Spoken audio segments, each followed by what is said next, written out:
What's up, guys? So it's been a long time since I posted a video and a whole bunch of stuff has changed, but the change I'm gonna go over for this video is the new car I bought and the car I got rid of. There'll be some other videos going over why I made the other changes that are going on, but for now, this is the one we're gonna focus on. First, let's start with the mindset you should have when you're picking a new car. Don't ever buy a car based off of other people's expectations or what you think they'll think of the car you buy. You should always have a list of what's important to you and what you like, and always buy a car based off of that and only that. Don't let other people's opinions ever factor in to the choice you make. For me, on this specific car, the needs and wants I had with it were the driving factor on why I chose what I chose. I needed a car that could handle the rain in South Florida. It floods the streets and it's heavy rain and you need ground clearance. I need it to be roomy enough for the whole family and comfortable for us to take drives in it. What that means is, for me, it's head and leg room. It has to be roomy enough that I can sit comfortably while still giving the girls behind me enough room for their leg, and it has to be wide enough for them to have enough side to side room so they're not cramped and sitting on top of each other.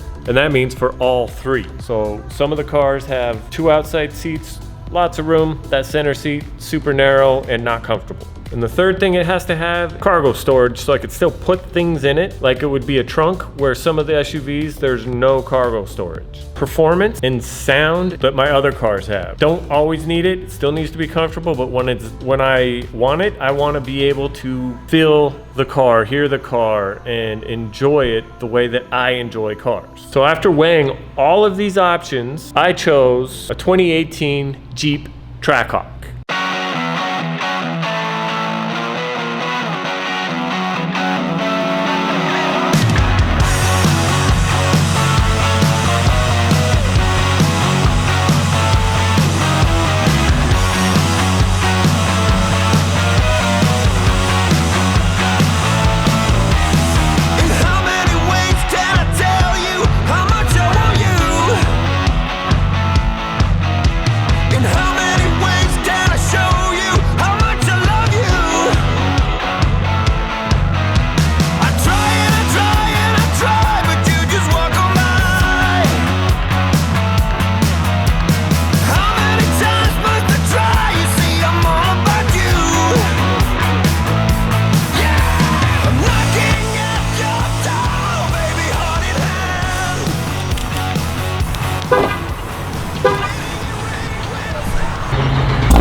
I specifically chose the Jeep I did for a few reasons. One was I only expected to keep this car about a year before I was going to move on to something else. That meant I didn't want to put a whole bunch of money into it to just get rid of it. So I wanted one with low miles so that the resale value would be high, and I wanted one that had the modifications already done to it at a reputable shop that I would want to do, so I didn't put out a bunch of cash up front to just immediately sell the car. The thing that I do when I buy cars, knowing most likely I'm going to not own them for a long period of time, is buying them at the right price with the right option. You have to make sure that it is going to be a desirable car once you're ready to get rid of it, which is going to get you the highest dollar amount. That's where the options come in. And then you have to be getting it for the correct price to where when you sell it, you can minimize or eliminate the chance of losing a bunch of money on the car. Now, you can't always get out of the car what you started putting in, but you can at least minimize that loss in short-term ownership. Now, a car like this one can be tough to not have some loss because a little bit newer still. It's only a couple years old and it's a Jeep. Jeep tend to keep losing money. I'm just banking on the fact that it being a Trackhawk that has such a short run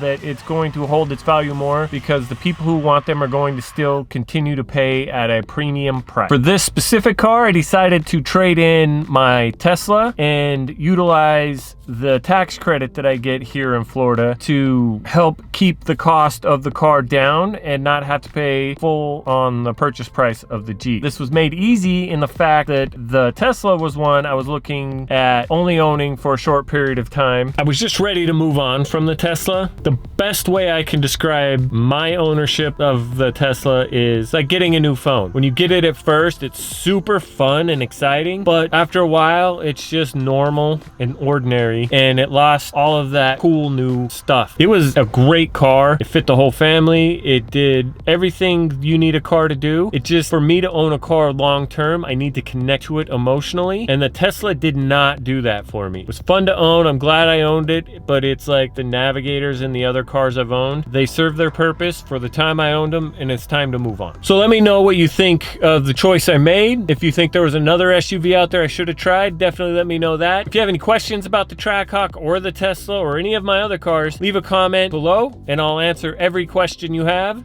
And if you like this kind of content, definitely hit subscribe, and you should be seeing more videos from me in the future. That's all I got for now, so I'm out.